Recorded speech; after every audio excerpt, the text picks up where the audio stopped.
네, 안녕하세요. 강원도민일보와 강원도민TV가 마련한 대선 주자에게 듣는다 대담 시리즈입니다. 네, 오늘은 국민의힘 유승민 후보님 모셨습니다. 요즘에 유치타로 아주 뜨고 계신데요. 직접 자리 나오셨습니다. 안녕하세요. 예, 안녕하십니까. 네, 반갑습니다. 예, 반갑습니다. 대선 주자 되시고 나서 예. 강원도 첫 방문이신데, 예. 그죠? 예. 저희 강원도민일보 독자 여러분과 도민들께 인사 한 말씀 해주세요. 예, 강원도민 여러분, 또 우리 강원도민일보 독자 시청자 여러분, 안녕하십니까. 유승민입니다. 저는 강원도 올 때마다 정말 너무 마음이 편합니다. 제가 아주 어릴 때 홍천에서 살았었고요.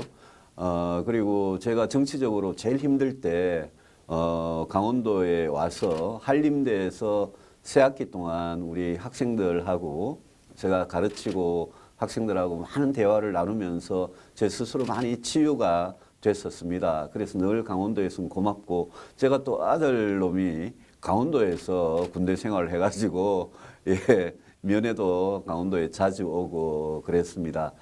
정말 그 경제 전문가로 정평이 나 계신데 강원도 경제 전반을 또 살펴보셨을 것 예, 같아요. 한번 예. 진단을 해주신다면요.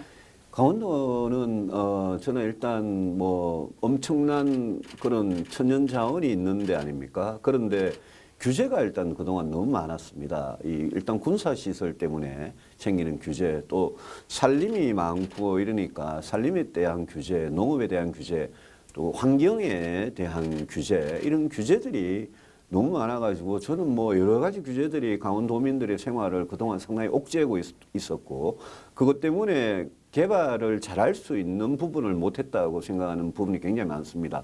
그래서 우리가 뭐 전국적으로도 규제 완화, 규제 완화 이 이야기를 많이 외치지만 강원도야말로 실질적으로 규제를 진짜 풀어야 된다, 이런 생각이 들고, 저는 강원도야말로 특별자치도를 하는 게 맞고, 특별자치도를 하되 저는 경제에 중점을 두고 하자.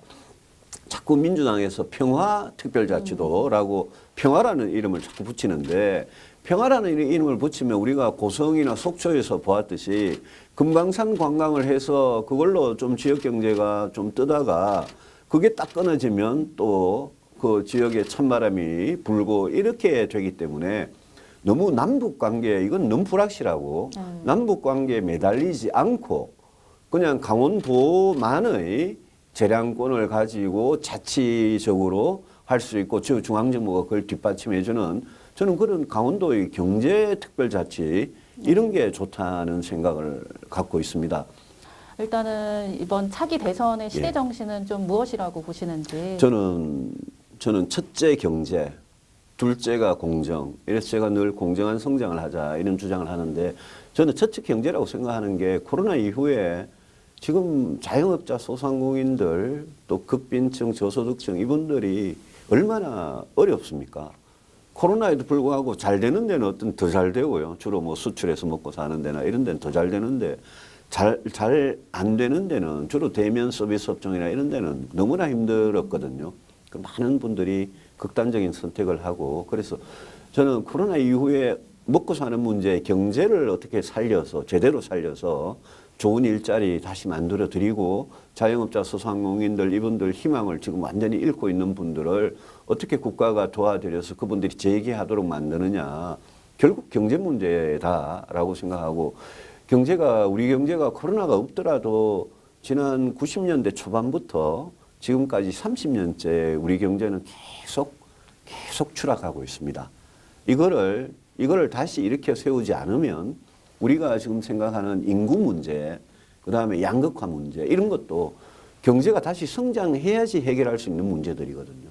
경제가 성장해야 소득이 생기고 일자리가 생기고 그다음에 세금이 걷어지고, 그런 걸 가지고 인구 문제나 양극화 문제 해결할 수 있는 거거든요. 그래서 저는 우선순위가 늘 이제는 경제 성장이다. 근데 많은 사람들이 한국 경제는 성장할 만큼 성장했으니까 더 이상 성장 못하니까 앞으로는 서로 분배하고 복진화하고 이런 거나 신경 쓰자라고 진보 쪽에서도 생각을 하고, 심지어 보수 쪽에서도 그렇게 생각하시는 분이 있는데, 그거는 절대 저는 잘못된 생각이라고 생각합니다. 5년 동안 대통령이라는 자리는 그 시대에 제일 중요한 거에 정말 선택과 집중을 할 수 있어야 되고, 저는 그게 경제라고 생각합니다. 저는 꼭 경제를 다시 일으켜서 유승민 정부가 우리 한국 경제 추락하던 한국 경제를 다시 일으켜 세웠다. 5년 내내 거기에 모든 열정을 쏟아붓더니 그렇게 했다.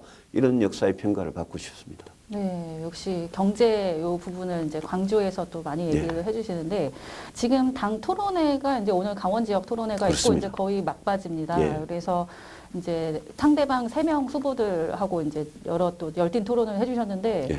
세 분들 좀 평가를 해주신다면 먼저 윤석열 후보에 대한 평가는 좀 어떠신가요?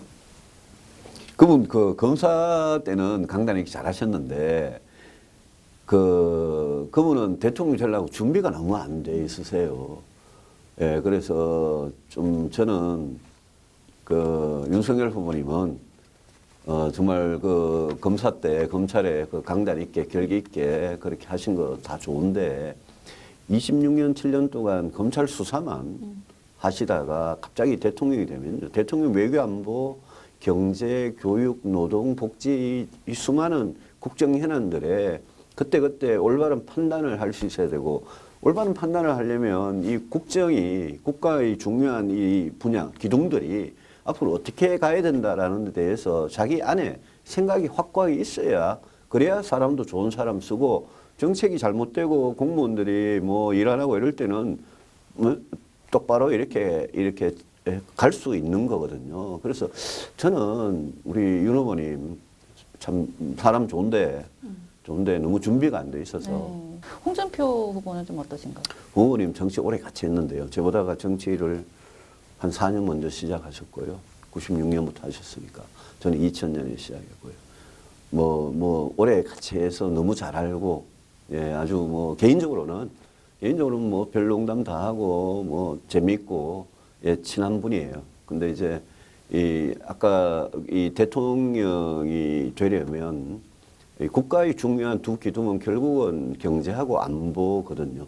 나머지 분야도 중요하지만 경제하고 안보가 하나는 먹고 사는 문제고 하나는 우리 목숨 생명하고 달린 죽고 사는 문제니까 이거 두 기둥이 국가의 기둥인데 그걸 튼튼하게 지키는 게 일단 대통령의 뭐 가장 기본적인 책무인데 후보님도 모르겠습니다. 제가 이제 1대1 토론이 곧 남았는데 후보님도 좀 그런 이 정책적인 고민 이런 게 좀 덜 드신 거 아닌가 싶어요. 정책이라는 게 사람들이 굉장히 정책을 약간 이렇게 낮게 취급하는 경향들이 있어요. 정치하는 사람들이 정치만 잘하면 되지. 정책은 훌륭한 사람들 갖다 쓰면 되지 이러는데 정책이라는 게 세상을 바꾸는 그 수단이거든요. 그 문재인 정부 부동산 정책 25번 해가지고 무슨 난리가 났는지 우리 국민들이 겪어봤지 않습니까? 그 문재인 대통령께서 뭐 국회의원 한번 해보고 평생 그냥 인권 변호사 한다고 하다가 갑자기 대통령 되셨잖아요.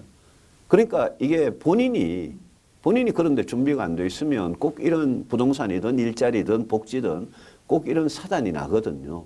그래서 저는 그 정책이라는 거를 그렇게 우습게 생각하지 마라. 지금과 같이 갈수록 복잡해지는 이 세상에서 그런 정책을 뭐 아주 디테일한 거, 사소한 것까지 알라는 얘기는 아니지만 국방정책, 외교정책, 경제정책, 복지, 노동, 교육 이게 대강 가야 되는 길과 방향은 그래도 머릿속에 확실히 있는 사람이 대통령이 돼야지 그렇지 않으면 결국 공무원들한테 휘둘리고 5년 지나고 나면 아무것도 된 게 없고 그렇게 될 가능성이 상당히 많다고 생각하는 거죠. 그래서 제가 정책적인 점에서 우리 홍 후보님보다 강점이 있다고 생각합니다. 네, 그럼 마지막 원희룡 후보에 대해서 평가해 주신다면? 오늘 참 좋은, 아주 그 젊고 패기만만하고 또 그 의회, 국회와 또 행정부, 제주지사까지 경험을 골고루 갖췄고 좀 굉장히 좋은 사람이라고 생각합니다. 하지만 유승민 내가 더 낫다. 문 후보님한테는 뭐 제가 뭐 내가 더 낫다 안 낫다 소리를 하기가 좀 그러네요. 네. 예. 이번 이 대장동 사건 관련해서는 좀 어떻게 풀어야 될지 한번 해법을 좀 내려주신다면요. 정권 교체해야죠. 왜냐하면 어제 청와대에서 문 대통령하고 이재명 후보 만났지 않습니까? 제가 페이스북에 썼지만 그 만남이 서로 이제 대장동 게이트를 문 대통령은 뭉개고, 왜냐하면 특검 받으면 되는데 국정조사 하면 되는데 안 하잖아요. 그냥 문재인 정권의 검찰과 경찰이 그냥 철저하게 수사하라 요까지 말한 것 뿐이잖아요. 제가 보기에는 문재인 대통령은 특검 안 받고 민주당도 그렇고 이거 뭉개고 지나가려고 그러는 거고, 이재명 지사는 이재명 지사대로 문재인 대통령한테 안전한 무슨 퇴임 후를 이야기하지 않았겠습니까? 두 분 사이가 뭐 그렇게 썩 좋지는 않았잖아요. 저는 어제 만남이 그런 거라고 봅니다. 결국은 이거는 안 밝혀질 가능성이 굉장히 높다. 제가 후보가 되면 특검을 관철을 위해서, 왜냐하면 특검이 시간이 없어요, 지금. 5년 전에 우리 박근혜 정부 때 말기에 국정농단 사태에 대해서 우리는 그때 특검 받았거든요. 근데 지금 안 받고 있잖아요. 제가 후보가 되면 청와대 앞에 가서 멍석 깔아놓더라도 특검 받으라고 압박을 할 겁니다. 근데 잘 안 받을 것 같아요. 왜냐하면 지금 와서 이재명 지사의 치명적인 비리가 드러나면 굉장히 이 정권을 연장하는데 힘들 거 아니에요, 저 사람들이. 그래서 안 받을 것 같은데, 결국은 저는 정권을 교체해서 이거는 제대로 정말 검찰이 하든 공수처가 하든 제대로 수사를 해야 된다라고 보고. 지금 더불어민주당 이재명 후보하고 국민의힘 이제 후보들 가상 양자 대결에서도 다 이제 좀 앞서는, 국민의힘 쪽에 좀 앞서는 조사들이 여러 여론조사는 뭐 있습니다. 워낙 다양하게 네. 나옵니다. 예. 네. 그래서 이제 실제 본선 매치가 이제 예. 후보님하고 예. 또 이제 이재명 후보하고 예. 이루어졌을 때 예. 좀 나의 강점, 이재명 지사를 누를 수 있는 강점은 좀 어떤 걸 보시나요? 저는 이재명 지사에 비해서 모든 게 다 강점이라고 생각합니다. 저는 제가 후보가 되면 이재명과 유승민은 완전히 극과 극인 후보입니다. 일단 정책에 있어서 그분과 저는 너무 달라요. 그분이 이야기하는 기본소득, 기본대출, 기본주택, 그거는 제가 이야기하는 정책하고 너무 달라서, 저는 정책이나 뭐 무슨 대선 때 되면 후보들 공약을 쭉 내놓을 테니까 공약을 가지고, 저는 이재명 후보는 어떻게 보면 지금의 문재인 대통령이나 민주당하고 허경영 씨를 반 정도 섞어놓은 그런 공약을 계속 내고 있는 거고, 그리고 토론에서도 저는 이재명 지사한테 뭐 어느 토론이든지 조금 더 밀리지 않고 제가 압도할 자신이 있고요. 중요한 게 대통령의 자질이나 품성이나 도덕성도 중요한 거 아니겠습니까? 그 이재명 지사 같은 경우에 저는 뭐 듣다가 어떻게 저렇게 말을 하나 싶어서, 그런데 쌍욕과 스캔들과 지금 대장동 게이트와 그 사람이 뭐 한 번씩 뭐 굉장히 좀 격한 분이거든요. 저는 그런 품격과 자질, 도덕성 이런 걸로 대한민국 대통령이 돼서는 저는 안 된다고 생각합니다. 그래서 모든 점에서 저는 이재명 지사를 정말 4개월 동안, 본선 4개월 동안 압도해서 반드시 저는 정권 교체를 할 수 있는 후보는 저밖에 없다라는 생각을 하면서 그걸로 지금 우리 당원들을 설득을 하고 있습니다. 뭐 현역 의원들 지지나 이런 부분도 좀 중요하지 않습니까? 근데 상대적으로 또 윤석열 후보 측이 좀 뭐 이 조직이 좀 비대하기도 해서 당내 지지도를 좀 더 끌어올릴 보관은 좀 있으신가요? 그 조직 그거 아무것도 소용없습니다. 요즘 당원들이, 우리 당원들만큼 진짜 정권 교체를, 대한민국 국민들 중에 우리 당원들이 아마 정권 교체를 제일 원하는 분들 아니겠습니까? 근데 자기 당협위원장이, 국회의원이 누구 찍어라 이런다고 찍겠습니까? 지금 굉장히 마지막에 판이 요동치고 있다고 생각합니다. 윤석열 후보가 하루에 한 번씩 망언을 하고요. 전두환 칭송하고, 그 다음에 그걸 또 뒤통수로 개사과 그 사진을 올려가지고 뒤통수를 치고 이래가지고 그분이 또 정책도 없잖아요. 그 윤석열 후보에 대한 그 지지가 굉장히 저는 지금 무너지고 있다고 생각을 하고, 홍준표 후보님도 저는 그 지지에 한계가 있다고 생각을 합니다. 그래서 막판에 오늘 강원 토론을 포함해서 저 같은 경우에는 홍준표가 1대1 토론, 종합 토론이 남아있고, 지금 요 막바지 시기에 아직도 아무도 자기 표를 행사한 분이 없어요. 그리고 여론조사 지금 나오는 그대로 갈 거냐? 저는 아니라고 봅니다. 우리 모든 정권 교체를 바라시는 분들은, 아니 과연 누가 후보가 돼야지 본선에서 이길 수 있느냐, 저 불안한 후보들로 이길 수 있겠느냐, 이 고민을 지금 엄청 저는 하신다고 봅니다. 그게 일부 여론조사에 지금 반영되기 시작하고 있고, 그래서 저는 최선을 다하면 저 충분히 승산이 있다고 생각합니다. 네. 어제 이제 국민의힘 이 경선관리위원회에서 이제 사지선다양 이제 그 문항을 네. 결정을 했는데 좀 어떻게 보시나요? 그 전례가 없던 거죠. 예?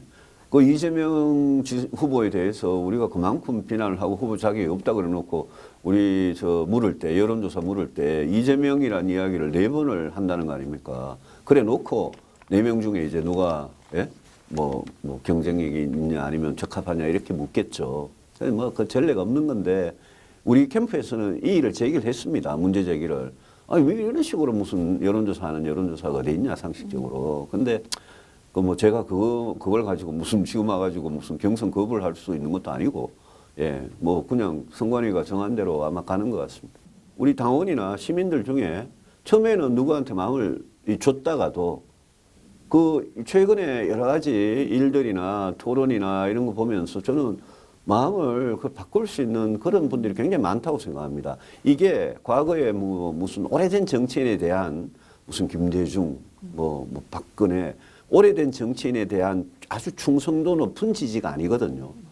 전부 새로 나온 사람들이고 이렇기 때문에 저는 우리 지지자들이 우리 여론조사에 응답하시는 시민들 또 우리 당원들이 아니 마음을 바꾸어서 투표를 그럴 가능성 높다고 보고 그런 걸 제가 생각하기 때문에 저 끝까지 최선을 다해서 그걸 하는 겁니다. 네. 예. 요즘에 2030 세대들한테 또 인기가 많으세요. 네. 그래도 국민 장인으로도 등극을 하시고 예. 되게 따님의 덕이 좀 있나요? 딸 덕을 좀 봤죠. 예.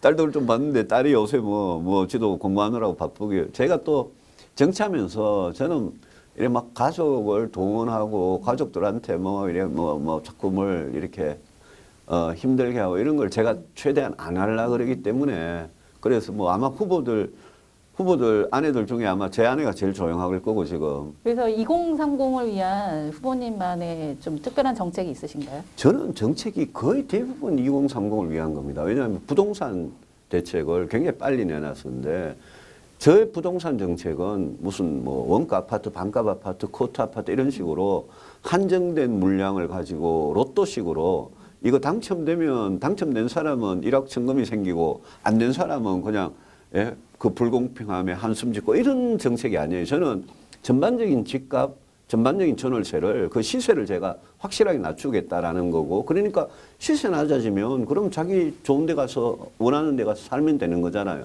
제 부동산 정책, 군에 의무복무 다 한 사람들을 위한 한국형 GIB이라 그러는데 의무복무 다 한 분들을 위해 주택, 교육, 직업훈련, 연금 관련 우대를 해주는 정책들, 그 다음에 양성평등, 요즘 MZ 세대가 이 차별이나 특혜나 이런 데 굉장히 민감하잖아요.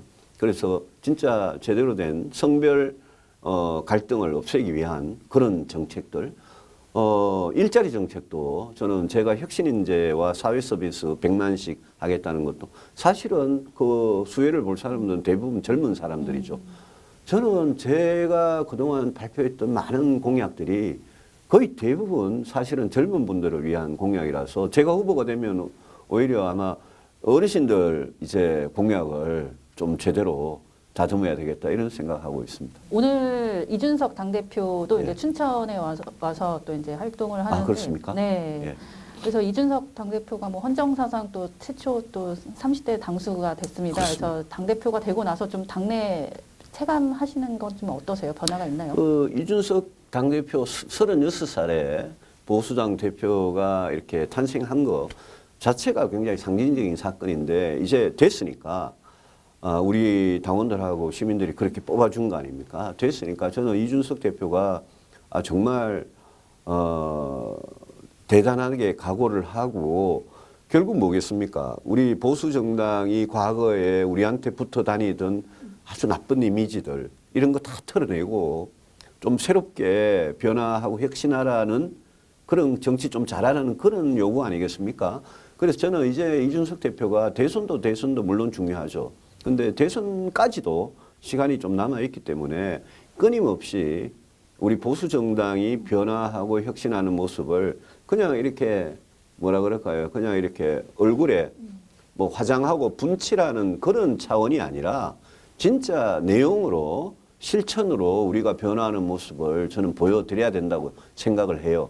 그래서 저는 이준석 대표가 지금까지 하던 것보다는 좀 더 변화와 혁신의 박차를 좀 가했으면 좋겠다. 후보님 같은 경우에는 당내 또 개혁 보수의 또 아이콘이시고 또 탄핵 정국 속에서 또 이제 그 방향이 있으셨다가 지금 또 이제 시간이 많이 흘렀습니다. 그래서 두 전직 대통령에 대한 사면은 좀 어떻게 생각하시나요?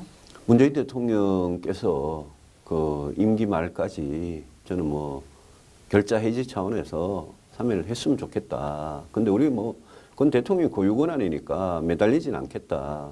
그 문재인 대통령께서 그런 문제에 대해서 좀 너무 막 여론이나 자기들 지지층 눈치를 많이 보시는 것 같아요. 이번에 대선 재도전이시지 않습니까? 재도전입니다. 두 번째. 그래서 마지막으로 강원도민들께 네. 왜 유승민이 되어야 하는지 네, 네. 마지막 한 말씀 해주신다면요.